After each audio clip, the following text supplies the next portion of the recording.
All right, let's fix this old pressure washer. I'm going to show you guys how to do this. It's really not that hard. They come apart pretty easily. On this one here, there's 4 bolts to go on, and if you can see, it kind of has a hexagon shape, I guess you call that. I don't know, or not hexagon. That's a trapezoid shape. Something kind of weird. It's not exactly square. But you also see here on the engine that there's a 4-bolt pattern. So some of the pressure washers have a 4-bolt. Some of them have this, whatever, trapezoid shaped thing. And then you take off the 4 bolts to that. That's the first thing you're going to want to do. If your pressure washer goes out, this thing here, if they rust out, what happens usually is they rust out inside. I'll just tell you what happens, because then you'll know why you got to replace the whole thing pretty much. They rust out inside. There's rebuild kits for them, but you know, most of the time it's going to be rusted inside, and you're going to have some rust pieces that get inside there and get caught somewhere in the pump. If your pump doesn't look like this one and it looks different, you can replace it to one of these style pumps if the bolt pattern is the same. And like I said, most of them are the same. Within, you know, there's either this shape or the square ones. The thing that you got to look at first is the shaft size. So I measured the shaft. I figure I'll do that with you guys. You can see I use one of these here, zero it out, put it on here, measure the shaft, and basically it's 1 inch. All right, makes sense. So it's a 1 inch shaft. Some of them are 3/4. I think that's basically the most of them there. So the next thing I look at is the pressure and the gallons per minute. Most important, the gallons per minute for the engine size. The pressure or something might be a little bit off, like it might be 3,600 and 3.8 gallons, or as long as you get something that's close and it has the same size shaft, it should work. You just may not have the exact same specs as you did originally, but honestly 100 pounds is not going to kill the deal. Well, I forgot that I can't let this on its side, because these 4 bolts here that hold this on are the seal. So and then if that happens, you'll get this mess. So I looked up the specs on this one, and it was, I can't remember, I was trying to find them on the box. Let's see if they're on here. Are they on here? Anybody? I might be missing something. Okay, accessories include shipping weight. Okay. So, the picture, according to the picture, it's supposed to be a different shaft than this is. Let's hope it's right, because I just poured oil all over it trying to film this. If I wasn't trying to film it, it wouldn't be a problem. Wouldn't have done that, but anyway, let's open it up, take a look. All right, we won't really do the unboxing, but it comes like this. This thing comes separate off of there. Let's look here real quick. There's our pressure washer unit pump, and it looks very much similar to the one that I have over there. And if you see, it has the flange already on it. Let me open it. And so you know that these have hydraulic oil inside of them. And so this is the hydraulic oil. I don't know if this one has, you know, read the instructions and see that it has it in it. I'm going to check it myself. But they do have hydraulic oil in them, so be aware of that. This one also comes with this stuff here, so that you can, it's past QC. So you put this part on, and that's your hose and all that. So we got to put that on there, and basically this sucker here, we just clock this thing the right direction, put it up where my motor is.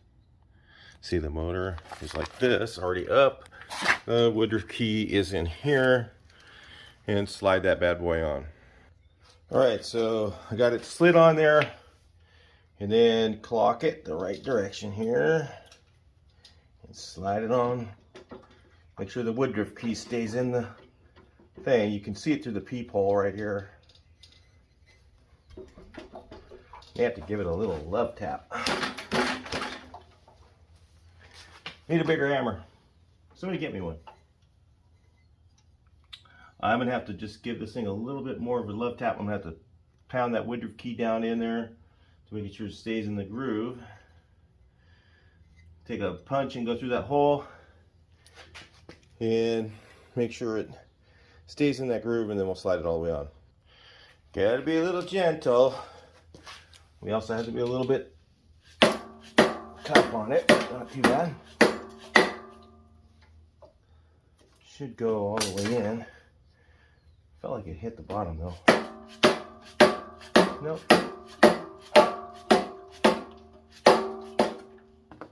And put the bolts in, which should line up. Think they'll line up? I don't know. We shall find out. Together. Oh yeah. I'll put all these in, then I'll bring you guys right back in. All right, so you got to put your O-rings on. They come in a little package. We'll remove the plugs on here. Wish they would have caught me one of these. That'd have been nice, huh? You know, I didn't even ask. I just needed it, so I just ordered it. And places canpump.com. You can order directly from them. Or I think I got it on eBay. I looked on Amazon and eBay. I found out which was cheaper, and that's what I did. I'm going to put a link in Amazon for this one. But remember, the shaft size tells you pretty much which one you can get. All right, so you might, maybe some of you guys are going to try to upgrade and get more pressure out of the deal. Let's see, this thing's extendable. So to get it to fit, it has an O-ring in there.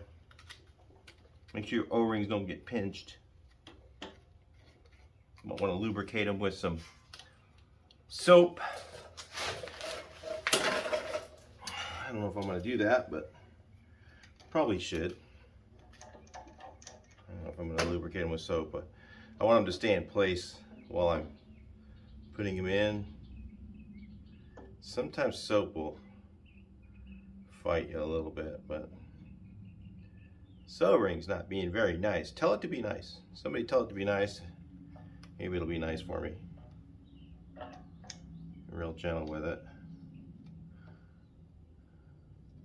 I can tell this part's going to take me a little while because these things keep falling out. So I think maybe I'll bring you guys back in once I get it. You guys get the idea what needs to be done. And then I'll tighten this up on my own. Torque specs, better look those up if you want to know. I'm going to guess. I'm just going to tighten them up the old-fashioned way, nice and tight, but not too tight. How's that sound? And then you guys can look them up if you really want to know. But that's up to you. Okay, well, it also says to remove this oil cap and put this one on, and make sure that you make sure it's full of oil. It says use, you can either use, it says on this one, I don't know, they're all different maybe. This one says you can use 1540 or 7590. So your guess is as good as mine. There's a sight on the side here. Let's look at it. I'll show you. There's a sight here to show you that the oil is full on this particular model. So depending on what you order, see how that moves, and it shows that it's full. So I'm going to assume that they have the correct oil in here. I'm sure they do. It doesn't say to drain it out. And again, you might want to read your instructions. The reason I'm making this video is so that you know you can fix a power washer. instead of replacing it and buying a new one. Especially in California, these are going to be a hot commodity. Gas powered anything in 2022 or 2024 is going to be, you're going to have to go to another state and buy it new, or you can buy one used. So what's going to happen? And I think the price of these used ones are going to go up in value. And same thing is going to happen if you guys haven't read the law on the electric cars. I'm going to throw this in here for you guys who are checking this out. But in California, the law for electric cars, everybody says, "Oh, it's not till 2035. You know, don't worry about it." I would worry now, because it actually starts in 2026. And what they do is, and the way I read the law, you might want to read it yourself and verify all this stuff. But it says in 2026, 10% of all the car manufacturers are going to have to be electric cars. In 2027, 20%, 2028, 30%, 2029, and so on every year until 2035, when it'll be 100%.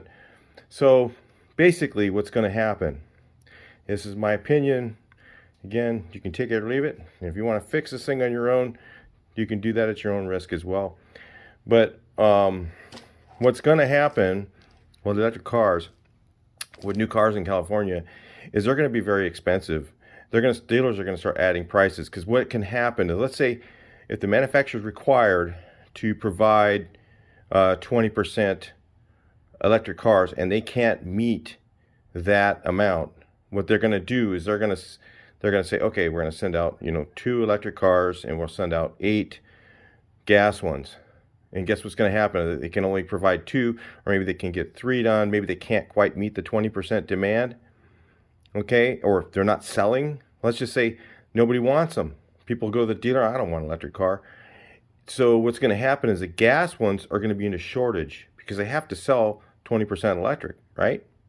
So, or 10%, first year, 20%, 30%, it's going to escalate that fast.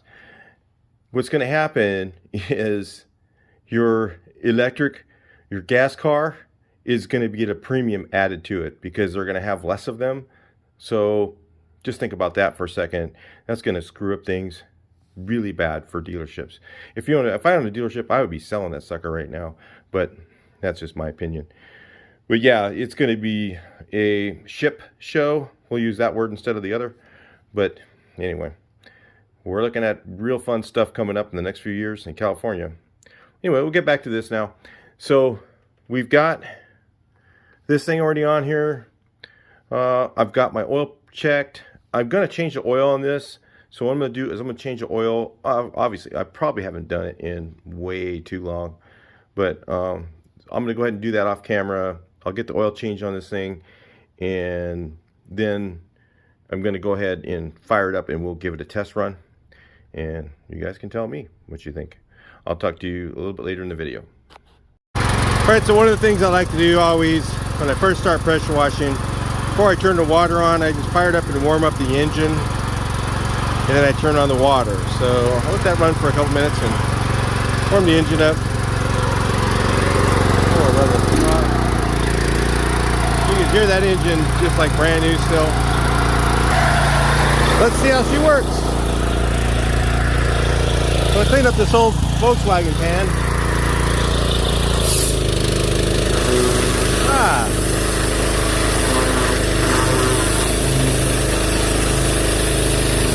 Feels like 3,700 pounds and 4 gallons per minute to me.